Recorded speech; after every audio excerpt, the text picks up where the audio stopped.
Hello दोस्तों, नमस्कार। हमारे YouTube चैनल में आप सभी का स्वागत है।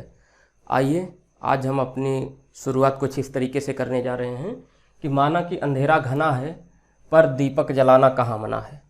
ये हम यूपी टेट के यूपी में जो बीएड कर चुके हैं, जो शिक्षक की भर्ती की राह देख रहे हैं, उन छात्रों के लिए, उन भाइयों के लिए, उन बहनों के लिए ये हमारा मैसेज है कि आप माना कि अंधेरा घना है, कहने का मतलब ये है कि आपके सामने वैकेंसी नहीं दिख रही है अभी, किंतु परंतु की स्थिति बनी हुई है। इन सब के बावजूद भी आप अपनी तैयारी को, अपने सिलेबस को, अपनी जो है आगे की रणनीति को बनाकर उन चीज़ों को कवर करें, क्योंकि देखो वैकेंसी आज नहीं तो कल आनी है, इसमें कोई दो राय नहीं है।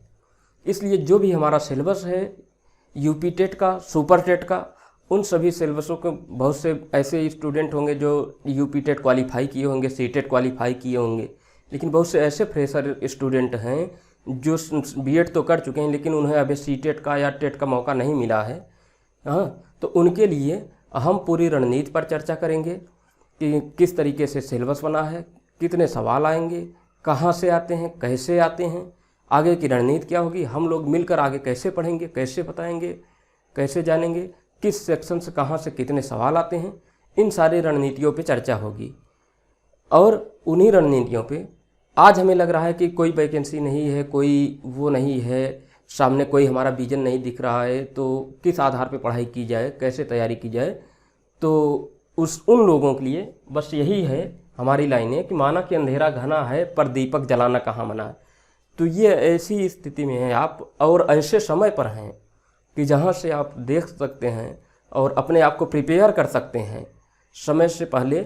चूँकि जब एग्ज़ाम की नोटिफिकेशन आएगा, जब टेट का नोटिफिकेशन आएगा, तब आपके पास बहुत लिमिटेड समय होता है और उस सीमित समय में आप चाह कर भी उन सिलेबस को कवर नहीं कर पाते हैं। तब ऐसा लगता है कि अभी तो आप इंतज़ार में हैं, लेकिन जैसे ही समय आया, समय बीत गया। तो ठीक, तो समय का इंतज़ार ना करो, आप अपनी पढ़ाई को कंप्लीट करिए, अपने सिलेबस को कंप्लीट करिए, प्रिपेयर करिए, प्रैक्टिस करिए, मोर देन प्रैक्टिस करिए। कि ताकि आगे अगर वैकेंसी आती है तो वैकेंसी में आप शामिल होइए और उसको क्रैक करिए। उसके बाद सुपर टेट के लिए ये ना हो कि हमारे स्कोर कम है, क्योंकि आपको भी पता है कि जो नया आयोग गठन होगा उसके लिए यूपी टेट में, यूपी टेट या सी टेट, यूपी टेट या सी टेट में से इसका जो स्कोर होगा, जो आपकी स्कोरिंग होगी, उसका 1/4 अंक जोड़ा जाएगा। ऐसा नए आयोग के गठन के लिए जो एक उसका ढांचा बना है, जो स्ट्रक्चर बना है, उसमें ये बात शामिल है। कहने की मतलब ये है कि जो अब यूपी टेट का जो रोल है वो भी बढ़ गया है। स्कोर अब जितने मैक्सिमम स्कोर करेंगे उतने ज़्यादा आपकी प्रोबेबिलिटी बढ़ जाएगी, जाहिर सी बात है। तो अब जो शिक्षक का क्राइटेरिया होगा या जो वैकेंसी आएगी, अगर नए आयोग के गठन के बाद आती है, तो उस नए आयोग के गठन के बाद से आपका रोल हो जाएगा, एक तो एकेडमिक भी होगा, एकेडमिक का भी नंबर जोड़ा जाएगा, गुणांक जिसे आप बोलते हो। उसके बाद दूसरा क्या होगा फिर, टेट या सी टेट का, यूपी टेट या सी टेट का आपको बता ही दिए कि 1/4 अंक जोड़ा जाएगा, 1/4 अंक जोड़ा ही जाएगा। ऐसा उसमें सुपरविजन जो उसका प्रावधान जो है उसमें मेंशन है। तो ये हो गया।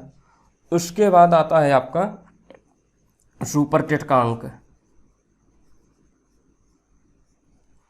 ठीक, तो ये 3-4 प्रक्रिया हैं। इन सारी प्रक्रियाओं से गुजर करके आपको नौकरी हासिल करनी है।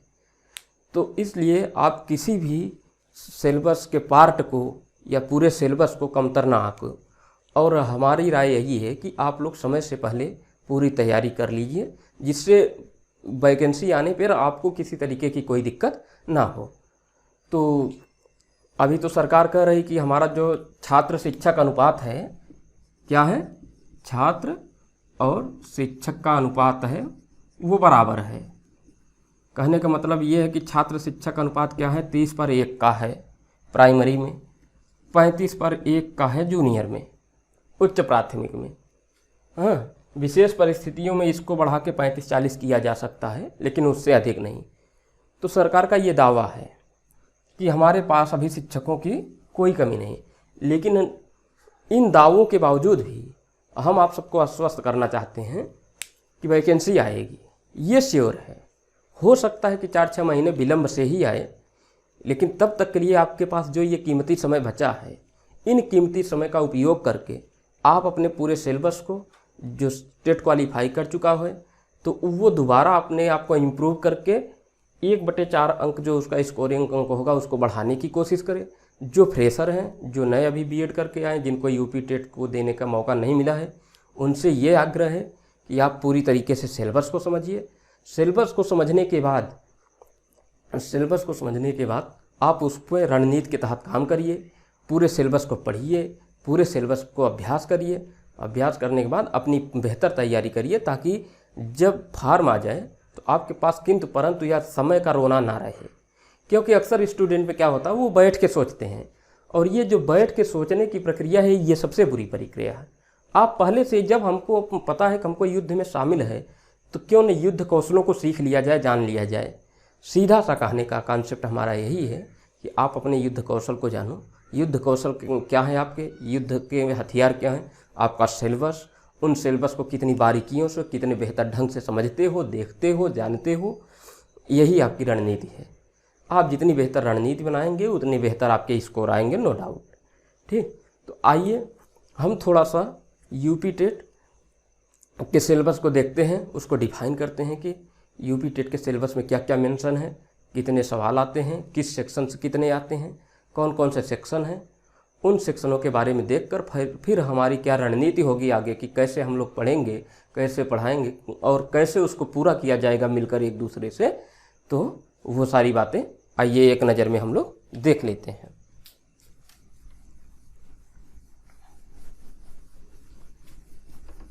तो इस तरीके से आप लोग, पहली बात तो मैक्सिमम लोगों को आज ये जो सूचना क्रांति है, इस सूचना क्रांति में सबको पता है कि सूचनाओं का अभाव नहीं है। सूचना कितनी व्यवस्थित मिल रही है, कितनी क्रमबद्ध मिल रही है, कितना जेन्युइन मिल रही है, इसकी बहुत प्रासंगिकता है। क्योंकि इस अंबार में आपको क्या पढ़ना है, क्या नहीं पढ़ना है, क्या पढ़ने से ज़्यादा आपके पास ज़रूरी ये है कि क्या नहीं पढ़ना, उस पर ध्यान देना है। अगर आपने ये जान लिया कि क्या नहीं पढ़ना है, तो आपको ये ऑटोमेटिक पता चल जाएगा कि क्या पढ़ना है, और जो पढ़ना है उसी पे हम केंद्रित होकर पढ़ाई करेंगे। इधर उधर की बातें नहीं होंगी। इधर उधर कहने का मतलब कि कूड़ा कबाड़ा नहीं, कि कहीं से भी हो, कुछ भी हो, बस पढ़ते जाओ। सेलेक्टिव पढ़ना है। हमारे प्रीवियस ईयर पेपर में जो एग्ज़ाम हुए हैं प्रीवियस ईयर के, उसमें कैसे एग्ज़ाम में प्रश्न पूछे गए हैं, उसको मॉडरेट हैं कि जनरल क्वेश्चन हैं कि टफ लेवल के हैं, उन क्वेश्चनों की प्रकृति क्या है, कैसी है, उसी लेवल की पढ़ाई की जाएगी, ताकि किसी तरीके का भ्रम ना हो, और आगे हम लोग एक रणनीति बना के देखें। तो अब हम यूपी टेट की बात करें या सी टेट की, यूपी टेट या सी टेट की, तो जाहिर सी बात है कि चाहे यूपी टेट की बात हो चाहे सी टेट की बात है, दोनों में सिर्फ एक सामान्य सा फर्क है। ये आपका राज्य स्तर पर है और ये आपका केंद्र स्तर पर है। ठीक, तो इतना तो आप सब लोग जानते ही हैं। उसके बाद 150 प्रश्न यहाँ भी रहेंगे, 150 प्रश्न यहाँ भी रहेंगे। 150 नंबर के मार्क कितना होगा, 150। यहाँ भी कितना होगा, 150 मार्क। कहने का मतलब प्रत्येक प्रश्न के लिए प्रत्येक अंक, एक प्रश्न के लिए 1 अंक। तो इस तरीके से हम लोग देखते हैं ये जो 150 बटा है, ये कितने सेक्शन में बटा है, तो 5 सेक्शन में। कितने सेक्शन में, 5। तो ये पांचों सेक्शन कौन कौन से हैं, तो पहला है बाल विकास, बाल विकास। ठीक, दूसरा क्या है, भाषा का लीजिए। अब भाषा में कौन कौन सी भाषा आएगी, भाषा में आपकी हो जाएगी कौन सी? हिंदी भाषा, अंग्रेजी, संस्कृत। अब इन भाषाओं में से आपको 2 भाषाओं का चयन करना है। अब आप या तो हिंदी संस्कृत ले लो, या तो हिंदी अंग्रेजी ले लो, या तो फिर हिंदी हिंदी संस्कृत, कोई 2 भाषा का चयन कर लो। मान लो भाषा में मान लीजिए एक हम यहाँ ऐसे इस तरीके से कर लेते हैं, एक इसमें हिंदी हो गई और दूसरी मान लीजिए संस्कृत या क्या हो जाएगी आपकी? अंग्रेजी। संस्कृत या अंग्रेजी हो जाएगी। उसके बाद बारी आती है, एक सेक्शन गणित है और फिर उसके बाद बात आती है पर्यावरण की। ये जो कंडीशन है यही सेम कंडीशन यहाँ भी है। 5 सेक्शन होंगे अर्थात 5 खंड होंगे और उन 5 खंडों से प्रत्येक खंड से 30-30 प्रश्न पूछे जाएंगे। तो जो यूपी टेट होगा और जो सी टेट होगा, इन दोनों में एक फ़र्क और है, क्वेश्चन की प्रकृति को लेकर, और थोड़ा सा सिलेबस में भी फ़र्क है। तो यहाँ हम मेन रूप से उत्तर प्रदेश की बात करेंगे, यूपी टेट की बात करेंगे और सुपर टेट में भी जो सिलेबस है उसकी बात कर लेंगे। तो यूपी टेट का जो सिलेबस है ये थोड़ा सा फैक्चुअल बेस्ड है, यानी कि आपको चीज़ों को थोड़ा सा अगर कम गहराई में भी पढ़ते हैं, लेकिन आपको थोड़ा से कहने का सेंस ये है कि सीधा सीधा आप बोल सकते हैं कि थोड़ा सा रटन प्रणाली यहाँ पर लागू होगी। चीज़ों को आपको अंडरस्टैंडिंग पे नहीं, मेमोरी लेवल पे काम करना होगा। समझना तो आवश्यक है, क्योंकि आप समझे रहेंगे तो मेमोरी की कोई ज़रूरत नहीं। जैसे फैक्चुअल बेस्ड क्वेश्चन जो होते हैं वो उनका भी अपना एक कॉन्सेप्ट होता है, आप कॉन्सेप्ट के आधार पर ही मेमोराइज करते हैं उसको।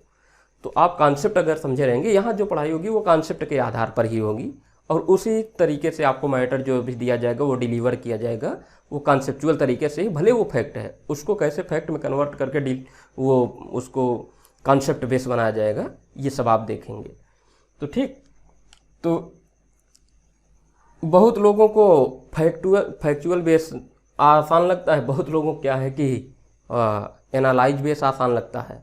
जो थोड़ा सा चिंतनशील प्रवृत्ति के हैं उनके लिए सीटेट आसान है, जो थोड़ा सा मेमोराइज बेस्ड हैं उनको ये स्टेट लेवल का आसान लगता है। तो बस इतना सा माइनर डिफरेंस है, इसमें बहुत बड़ा इशू नहीं है। ठीक, इस तरीके से। दूसरा जो सबसे बड़ा थोड़ी सी मतलब कह सकते हैं बड़ा डिफरेंस है कि यहाँ पे हम जो बात करते हैं यूपी टेट में, ये जो सिलेबस है वो सिलेबस में जितना मेंशन किए हैं उससे बाहर भी हट के पूछ लेते हैं, थोड़ा सा सिलेबस से बाहर भी हट के पूछ लेते हैं, जो मेंशन है उसमें उसके बाहर भी। लेकिन सीटेट में बस इतना है कि जितना आपके सिलेबस उसमें मेंशन है उतनी चीज़ें अगर आपने पढ़ लिया है तो फिर आपको उतने से ही पूछा जाएगा। क्वेश्चन को सिर्फ जो है बदलाव उसमें आएगा, उसका नेचर चेंज, प्रकृति बदलेगी, लेकिन सवाल वहीं से रहेंगे। यहाँ पे क्या है, नेचर तो बदलता ही है, नेचर के साथ साथ क्वेश्चन भी थोड़ा सा बाहर होता है। तो ये आप मान सकते हैं कि इसमें से थोड़ा यूपी टेट में हमको थोड़ा सा ज़्यादा मेहनत करनी है अपेक्षाकृत सी टेट की। ठीक, तो प्रत्येक से क्या बताया हम, 30 क्वेश्चन यहाँ से रहेंगे, 30 यहाँ से, 30 यहाँ से, 30 यहाँ से, इस तरीके से पूरे हमारे 150 प्रश्न रहेंगे। तो इन 150 प्रश्नों में आइए हम जो हमारी चर्चा होगी आपसे, जो हम आपको पढ़ाएंगे, जो आप हमसे पढ़ेंगे, ये चर्चा होगी हिंदी को लेकर। तो आइए हम लोग हिंदी पर ही बात करते हैं कि हिंदी का सिलेबस कैसा है और हिंदी के सिलेबस में कौन कौन से टॉपिक हैं जहाँ से ज़्यादा पढ़ना है और जहाँ से ज़्यादा प्रश्न आता है या कम प्रश्न आते हैं। इस तरीके से पूरा संपूर्ण सिलेबस को जो है, संपूर्ण पाठ्यक्रम को हम लोग देख लेते हैं और एक तरफ से उसको एनालाइज कर लेते हैं, ताकि हम लोगों को क्रमबद्ध तरीके से पढ़ते हुए आगे उसका अभ्यास करते हुए हम स्टेप बाय स्टेप आगे बढ़ते चलें। तो आइए अब हम देखते हैं सिलेबस क्या है हिंदी का। आपकी भाषा का जो एक लैंग्वेज है वो क्या है, हिंदी है, और आपको 2 भाषाओं का चयन करना है। एक तो हिंदी हो गई दूसरे जो है आप वैकल्पिक रूप में या तो इंग्लिश लीजिए या तो संस्कृत लीजिए। तो मैक्सिमम लोग क्या करते हैं कि वो संस्कृत ही लेते हैं, क्योंकि हिंदी पट्टी से बिलोंग करने वाले लोगों की संख्या ज़्यादा है, तो जाहिर सी बात है कि उनको क्या होगा, हिंदी ही लेंगे। तो आइए हम लोग देखते हैं यहाँ पर हिंदी का सिलेबस। अब बात की जाए अगर हिंदी की, तो हिंदी में एक आपका क्या रहेगा, अपठित गद्यांश रहेगा। क्या रहेगा? अपठित गद्यांश। अब ये ना सोचना कि गद्यांश गलत लिखा है, ये भी सही है और ये भी सही है। आपकी इच्छा के ऊपर है कैसा लिखते हैं, कैसा सोचते हैं, कोई दिक्कत नहीं, दोनों अपने आप में सही है। ठीक। अपठित गद्यांश का क्या मतलब है, आप सभी जानते हैं। अपठित गद्यांश का मतलब ही होता है कि कोई एक पैराग्राफ होगा, उस पैराग्राफ से कभी कभी 2 प्रश्न भी पूछे जा सकते हैं, कभी कभी 5 भी पूछे जा सकते हैं, 3 भी पूछे जा सकते हैं, और ज़रूरी नहीं है कभी कभी 1 भी पूछा जा सकता है। तो इसमें कोई कन्फर्मिटी नहीं है कि आपसे 5 ही प्रश्न पूछे जाएंगे या 1 ही पूछा जाएगा या 1 ही 3 ही। ये क्वेश्चन जो पेपर बनाते हैं उनके ऊपर डिपेंड करता है, उनके मूड में क्या है, 1 पूछेंगे कि 5 पूछेंगे कि 3 पूछेंगे। जो भी होता है अपठित गद्यांश, उसका जो भी नेचर होता है बिल्कुल नॉर्मल होता है और आसान से सवाल होते हैं। और इसी में से होता क्या है कि वो वहाँ से प्रश्न भी पूछ लेते हैं, उनके मूड में आए तो वहाँ से उपसर्ग भी पूछ लेंगे, संधि भी पूछ लेंगे, प्रत्यय भी पूछ लेंगे, हाँ, समास भी अगर उस तरीके के शब्द होंगे तो पूछ लेंगे। मतलब कुछ भी वहाँ से पूछा जा सकता है, वर्तनी भी पूछ सकते हैं, हाँ। तो इस तरीके से पहला सेक्शन ये हो गया। दूसरे सेक्शन की अगर बात की जाए तो क्या बात आती है दूसरे सेक्शन में, वर्णमाला की। अब ये जो वर्णमाला है, वर्णमाला सुनने में और देखने में जितना छोटा सा है और जितना आसान सा टॉपिक है, उतना ही इसमें कन्फ्यूजन है। अगर आपने चीज़ों को बारीक नहीं देखा, सवाल भी बहुत आसानी से पूछे जाते हैं, लेकिन ये बात भी तय है कि जो चीज़ें जितनी आसान होती हैं एग्जाम हॉल में, वही चीज़ें आपको क्रिटिकल बना देती हैं। इतने बारीक ऑप्शन होते हैं, जितने नज़दीक ऑप्शन होते हैं कि आप उन्हीं में क्या करते हैं, कन्फ्यूज हो जाते हैं। तो इसलिए ये सेक्शन देखने में तो बहुत आसान है, लेकिन बहुत छोटा सा भी दिख रहा है, लेकिन इसमें बहुत कुछ पढ़ना है हमको। ये एक तरीके से मानिए कि आपका कोर है। आपने अगर इसको पढ़ लिया तो ये मानकर चलिए कि 5 से 7 सवाल आपके कहीं नहीं गए हैं, उनको आना ही आना है। जैसे स्वर क्या है, व्यंजन क्या है, स्वरों के भेद क्या हैं, वर्ण को ही लेकर, वर्णमाला को ही लेकर सवाल बन जाएगा कि वर्णमाला क्या है, हाँ, ये वर्ण क्या है। ठीक। तो वर्णमाला में कितने अक्षर हैं, हाँ, ठीक। तो इस तरीके के सवाल यहाँ पर बनेंगे। फिर वर्णों का उच्चारण स्थान क्या है, ये सारी चीज़ें यहाँ पर हम देखेंगे। जब इनका विभाजन करेंगे तब वहाँ पर एक एक चीज़ें बारीकी से हम लोग समझेंगे। तो इस तरीके से क्या हुआ, अपठित गद्यांश, वर्णमाला, वर्णमाला के साथ साथ आता है फिर क्या, वाक्य रचना। क्या बात आती है, वाक्य रचना।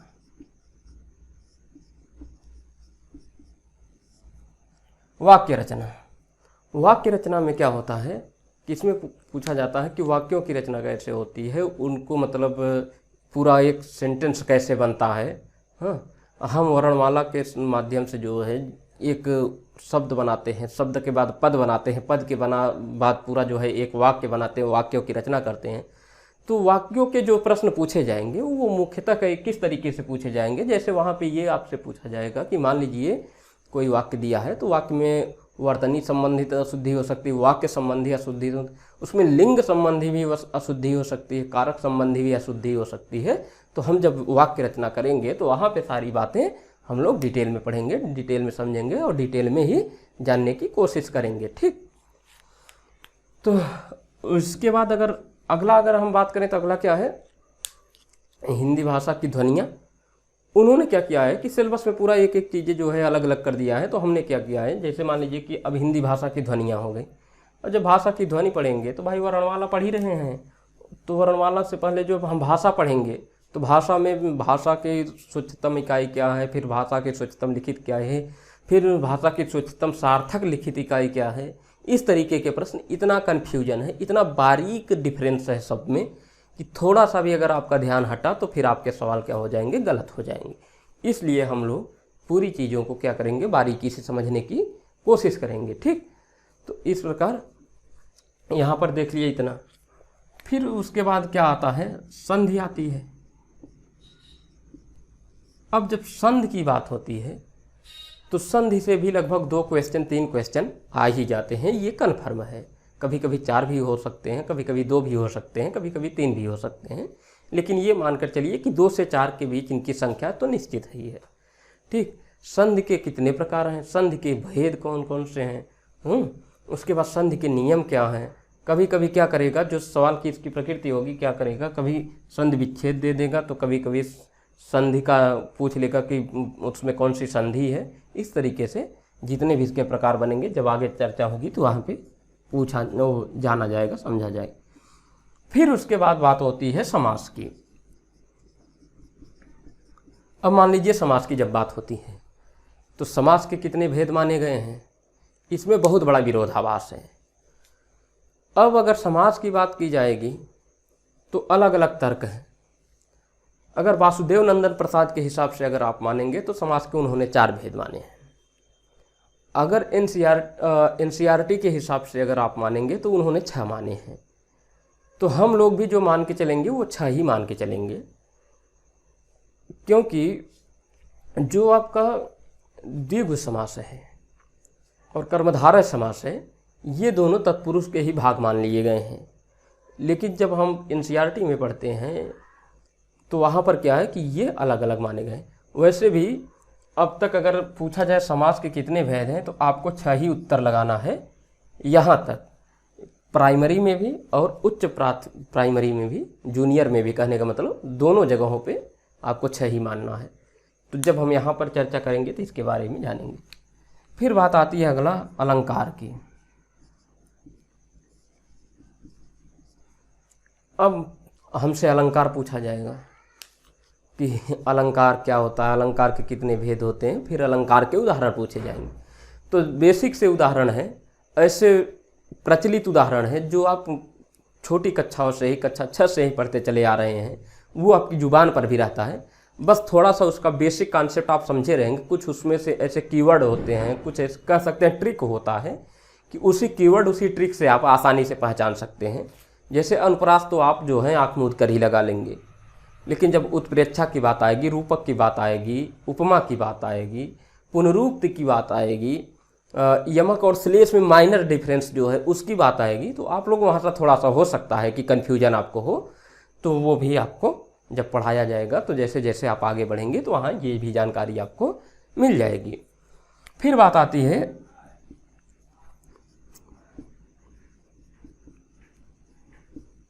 लोकोक्ति एवं मुहावरे।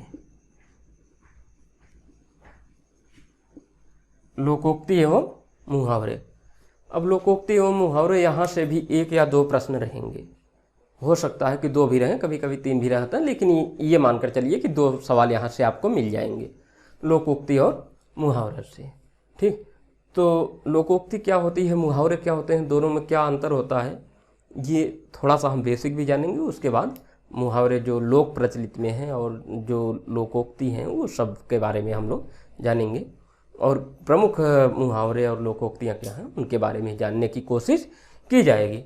तो इस तरीके से इतना देखने के बाद आगे भी देख लेते हैं क्या है। आगे है यहाँ पर लेखक एवं उनकी कृति। उनकी कृति। अब लेखक एवं उनकी कृति जो है, जो रचना है और रचना और उसके रचनाकारों का नाम, यहाँ से भी सवाल खूब पूछे जाते हैं। 2 सवाल 3 सवाल, कभी कभी 4 भी सवाल हो सकते हैं। हाँ, लेकिन सवाल रहेगा यहाँ से, ये बात कन्फर्म है। सामान्यतः वही पूछे जाते हैं जैसे साहित्य अकादमी पुरस्कार जो पुरस्कृत है, मान लीजिए ज्ञानपीठ पुरस्कार से संबंधित है, मान लीजिए जैसे प्रेमचंद जी हो गए, महादेवी वर्मा हो गए, मैथिली शरण गुप्त हो गए, माखनलाल चतुर्वेदी हो गए, रामधारी सिंह दिनकर हो गए, हजारी प्रसाद हो गए, महावीर प्रसाद द्विवेदी हो गए, ये सब ऐसे, जयशंकर प्रसाद हो गए, ये सब इतने महान रचनाकार हुए हैं, इतने महान लेखक हुए हैं कि इन्हीं के इर्द गिर्द रचनाएं पूछी जाती हैं। मैक्सिमम रचनाएं यहीं से पूछी जाएंगी, इन्हीं की रचनाओं को पूछी जाएगी, इनकी पत्रिका पूछ ली जाएगी, इनकी कहानी पूछ ली जाएगी, इनकी कविता पूछ ली जाएगी।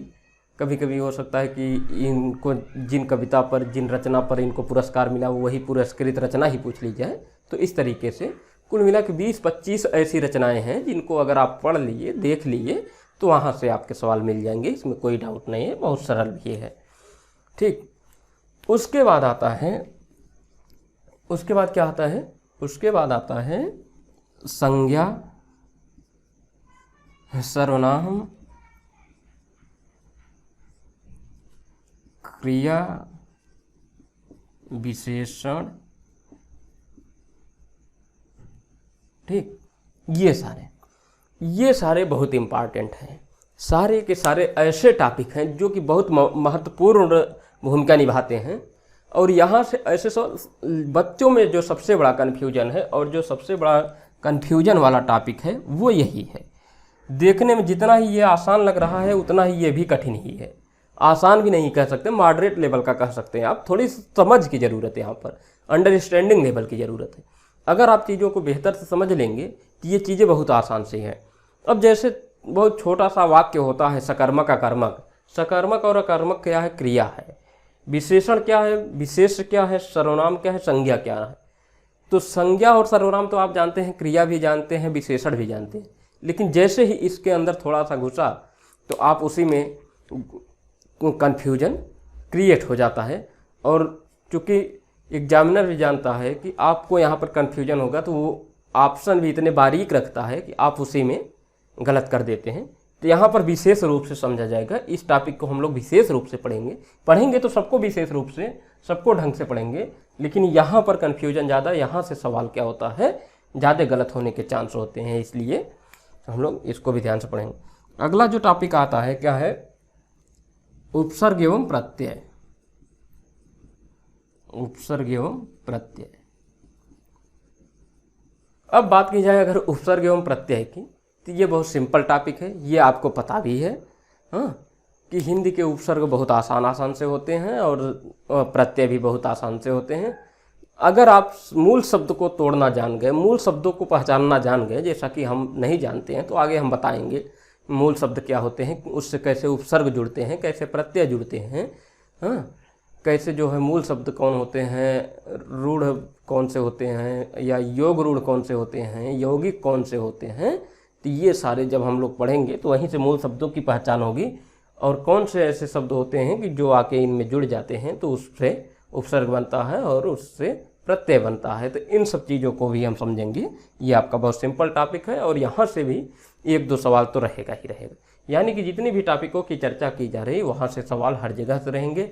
कहीं से थोड़े से ज़्यादा हो सकते हैं, कहीं से कभी कम हो सकते हैं। ठीक, इस तरीके से उपसर्ग और प्रत्यय की अगर बात की जाए तो उपसर्ग और प्रत्यय बचता है। तो फिर उसके बाद भी बहुत सारे ऐसे टॉपिक हैं आपके पास, बहुत से ऐसे वो हैं कि जैसे मान लीजिए कि विराम चिन्ह ही हो गया। तो विराम चिन्ह में भी क्या, मान लीजिए कि यहाँ विराम चिन्ह की बात की जाए,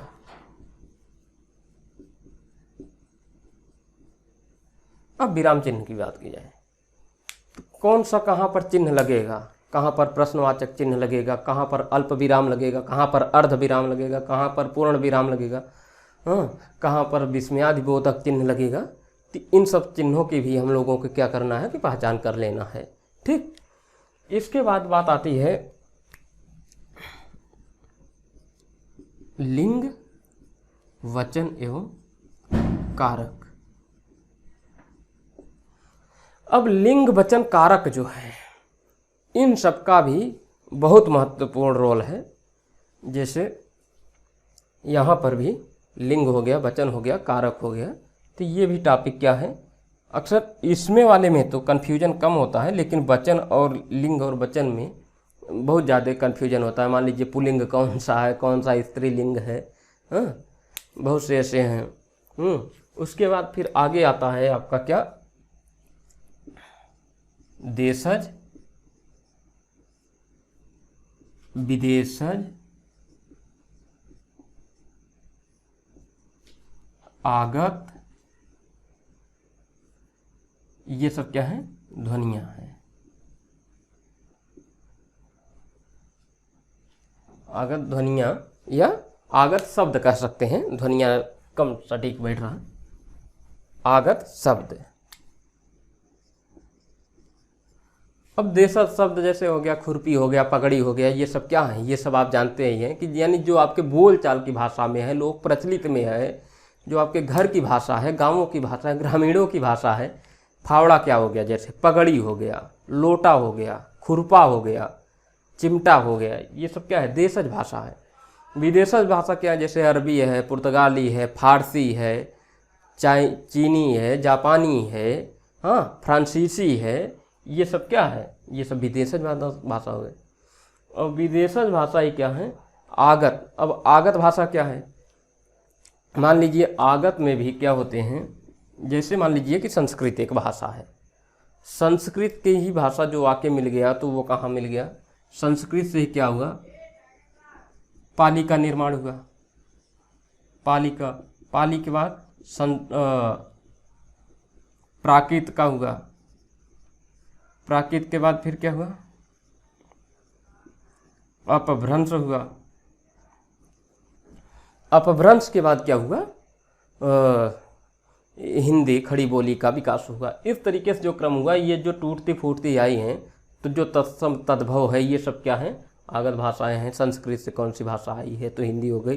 संस्कृत की जो मूल भाषा होगी वो क्या होगा? तत्सम होगा। और जो वो होगा, उसका बिखरा हुआ रूप होगा, टूटा हुआ रूप होगा, वो क्या होगा? तद्भव होगा, जिसे हम हिंदी में जानते हैं।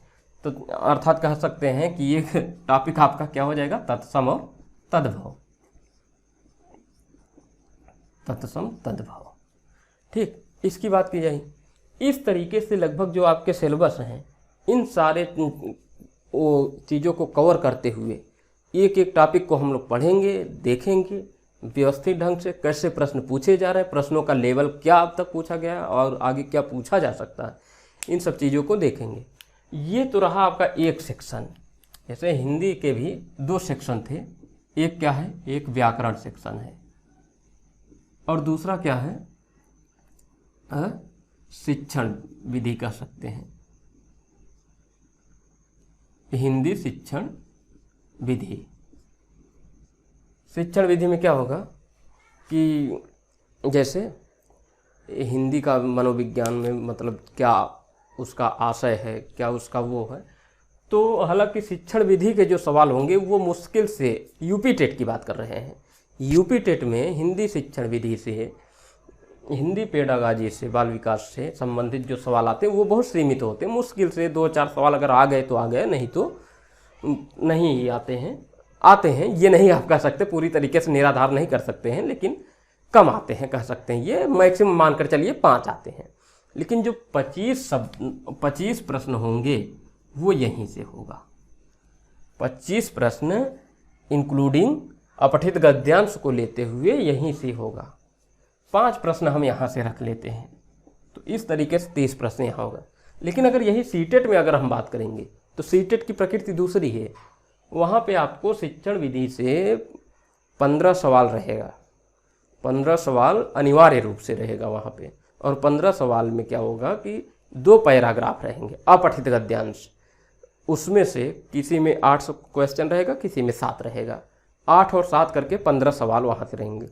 वहाँ पर क्या होता है कि उसी पैराग्राफ में से, जैसा कि हम आपको पहले ही बता चुके हैं कि होता क्या है कि इसी अपठित गद्यांश में से आपको संधि भी पूछ ली जाएगी, समास भी पूछ लीजिएगा, वार्तनीय शुद्धि भी पूछ ली जाएगी, उपसर्ग प्रत्यय भी पूछ लीजिएगा। तो यहीं से संबंधित चीज़ें पूछ ली जाती।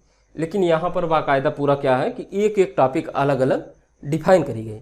तो इस तरीके से जो हमारा हिंदी का सिलेबस है वो आप देख रहे हैं, आपके सामने है। कोई भी आप पढ़ाई करिए, पढ़ाई करने का 3 सबसे प्रमुख हथियार है। 3 प्रमुख हथियार आपके, 3 प्रमुख हथियार।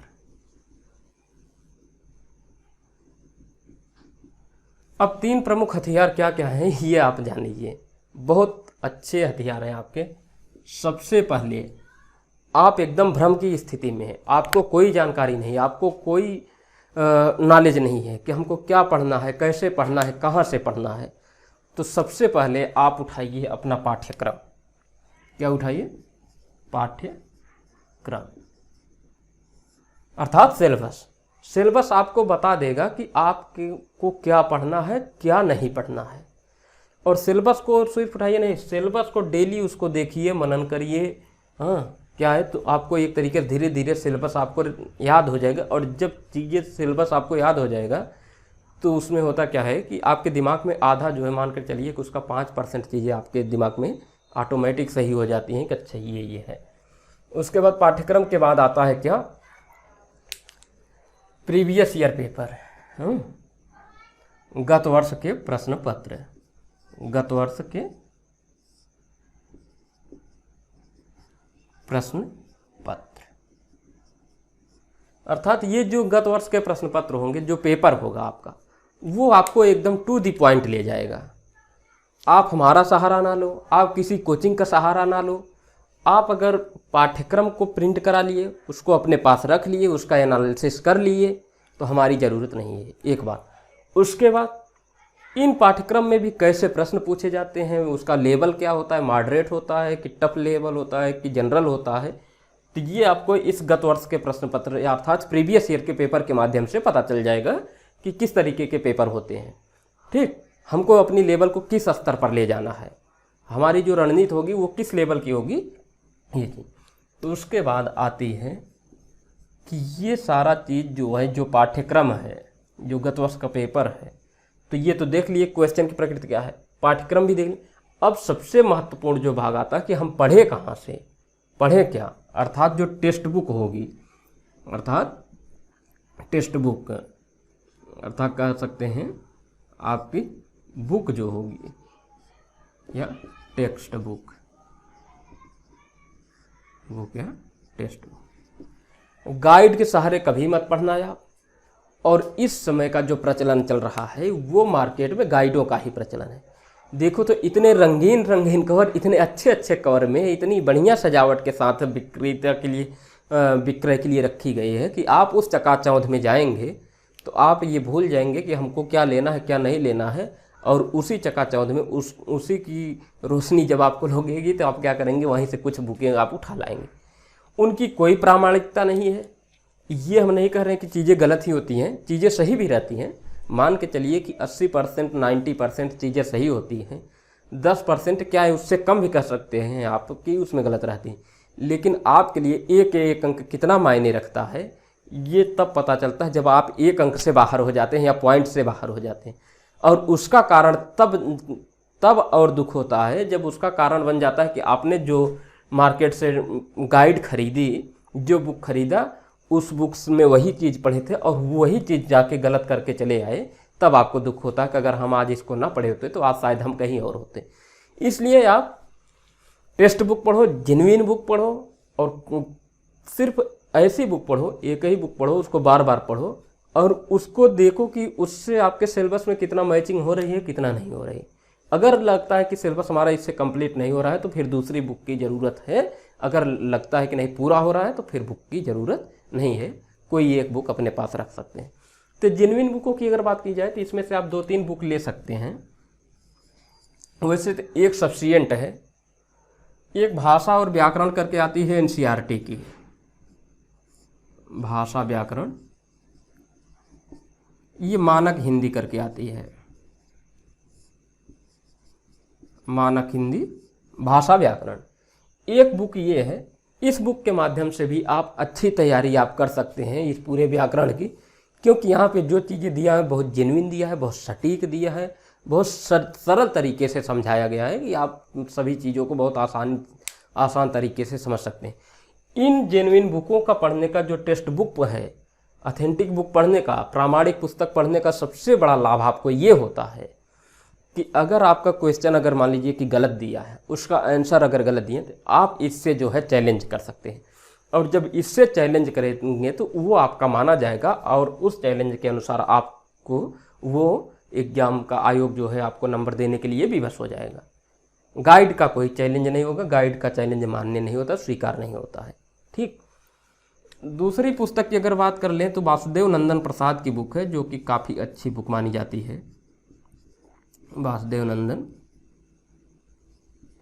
प्रसाद, ये भी ले सकते हैं। एक तीसरी अगर आप लेना चाहें तो ले सकते हैं हरदेव बाहरी की, हरदेव बाहरी की भाषा व्याकरण करके ये बुक मार्केट में उपलब्ध है। वासुदेव नंदन प्रसाद और हरदेव बाहरी में बस एक फ़र्क है, वो माइनर फ़र्क ये है कि इनमें उदाहरण थोड़े कम हैं। वासुदेव नंदन प्रसाद की जो बुक है उसमें उदाहरण थोड़े से कम हैं, कॉन्सेप्ट पूरा है, चीज़ें पूरे ढंग से दी गई हैं, अच्छे से दी गई हैं, मैक्सिमम सवाल वहाँ से आते भी हैं, पूछे भी जाते हैं। और हरदेव बाहरी में क्या है कि इनमें उदाहरण भी काफ़ी ज़्यादा मात्रा में दी गई हैं, तो आप वहाँ से उदाहरण जो है तरह तरीके के उदाहरण जो है देख सकते हैं, चाहे वो मुहावरे की बात हो, चाहे लोकोक्ति की बात हो, चाहे उपसर्ग एवं प्रत्यय की बात हो, चाहे तत्सम तद्भव की बात हो, चाहे पर्यायवाची की बात हो, चाहे विलोम शब्दों की बात हो, चाहे एकार्थी शब्दों की बात हो, यानी कोई भी हो वहाँ पे। चूँकि ये मोटी भी है, इसमें पेजों की संख्या ज़्यादा है, तो जाहिर सी बात है कि भाई कंटेंट भी ज़्यादा होगा। ये थोड़ा पतली है, अच्छी भी है, दोनों अच्छी हैं। तो अगर आपको पढ़ना है तो इन तीनों चीज़ों को पढ़ने के लिए आपको बस इस 30 में से 25 नंबर के लिए बस यही 3 चीज़ें अनिवार्य हैं। इसके अलावा अगर आप कुछ पढ़ रहे हैं, कहीं से पढ़ रहे हैं, तो इसका मतलब आप गलत डायरेक्शन में जा रहे हैं। अब बात आती है हमारी भूमिका की कि भाई जब सब आप ही कर लेंगे तो हम किस लिए हैं। तो हम सिर्फ इसलिए हैं कि सारी मेहनत तो आप ही को करनी है। कभी कभी होता क्या है कि चीज़ें जो है आप जानते हो लेकिन वो समझ में नहीं आती, बार बार उसी में गोता लगाते हो। तो हम लोग क्या करते हैं कि उसको थोड़ा सा सिंप्लीफाई कर देते हैं, तो जो चीज़ आप बार बार पढ़कर भी कंफ्यूज हो रहे हैं, भूल रहे हैं, वो आपके मन मस्तिष्क में बैठ जाता है। बस इतनी सी भूमिका है हमारी, बाकी तो सब कुछ करना है। पाठ्यक्रम को भी पढ़ना है। मान लीजिए आप पाठ्यक्रम नहीं पढ़ पाए, हम आपको पाठ्यक्रम बता दिए, पाठ्यक्रम का एनालिसिस करते हुए ये भी बताए कि कहाँ से किस तरीके से सवाल बनेंगे, कितने सवाल बन सकते हैं, ये भी चर्चा की जाए। इन सब के बावजूद बात आती है गतिवर्ष के प्रश्न पत्रों की। तो प्रश्न पत्र में आप देख ही लेंगे कि आप क्वेश्चन की प्रकृति क्या होती है, कैसे प्रश्न पूछे गए हैं और कैसे पूछे जाएंगे। तो जो पूछे गए उसी के आधार पर हम भविष्य का अनुमान करते हैं, जाहिर सी बात है। हाँ, जो हमारे पास पिछला होता है उसी के आधार पर हम अपना भविष्य का निर्माण करते हैं और वर्तमान में फॉलो करते हैं, लागू करते हैं उसको। तो इस तरीके से देखिए। अब बुक की बात हम कर ही लिए। अगर आप बुक की क्षमता है तो इतनी बुक आप पढ़िए। अगर आप बुक नहीं पढ़ते हैं तो फिर हम तो है ही, हम आपको मैटर डिलीवर करेंगे ही, व्यवस्थित तरीके से करेंगे, क्रमबद्ध तरीके से करेंगे, एक एक चीज़ों को लेकर चलेंगे। और आप अगर इसका रिसोर्स आपके पास नहीं है तो ये रिसोर्स हम अपने कंटेंट में आपको लेके चलेंगे, देंगे। हम ये सारी चीज़ें आपको इसलिए, क्योंकि आज हम शुरुआत करने जा रहे हैं, तो शुरुआत में सबसे पहले सबसे ज़रूरी काम होता है कि सिलेबस को जान लिया जाए, पहचान लिया जाए।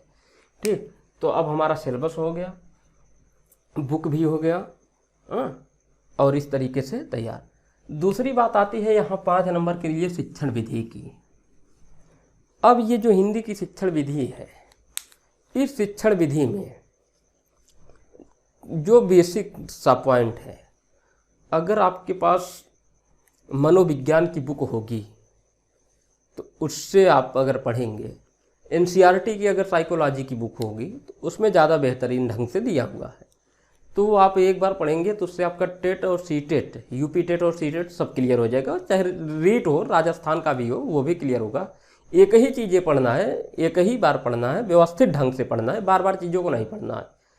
हाँ, और ये भी हम ये नहीं कर रहे हैं कि आप हमारे यहाँ से पढ़ो, कहीं से भी पढ़ो, लेकिन एक जगह से पढ़ो, उस पर ट्रस्ट करके पढ़ो, क्योंकि कोई भी टीचर अपनी तरफ से गलत नहीं देता है। आप सबका जो है थोड़ा सा पढ़ाने का जो नज़रिया होता है वो अलग अलग हो सकता है।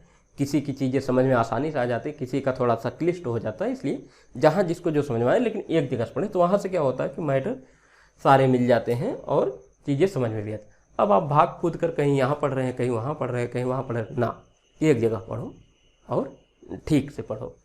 देख, तो यहाँ पर ये वाला मैटर आपका जब आप बाल विकास ये 30 नंबर पढ़ेंगे, यहाँ पर बाल विकास जब 30 नंबर पढ़ेंगे, CDP पहला सेक्शन बाल मनोविज्ञान, हाँ, चाइल्ड डेवलपमेंट एंड पेडागाजी, बाल विकास एवं मनोविज्ञान, तो वहाँ जब पढ़ेंगे तो उसी पढ़ाई से भी यहाँ भी आपके जो 5 क्वेश्चन हैं उसमें से 4-3 सवाल सही हो जाएंगे, 2-3 लैंग्वेज वाले जो रहेंगे।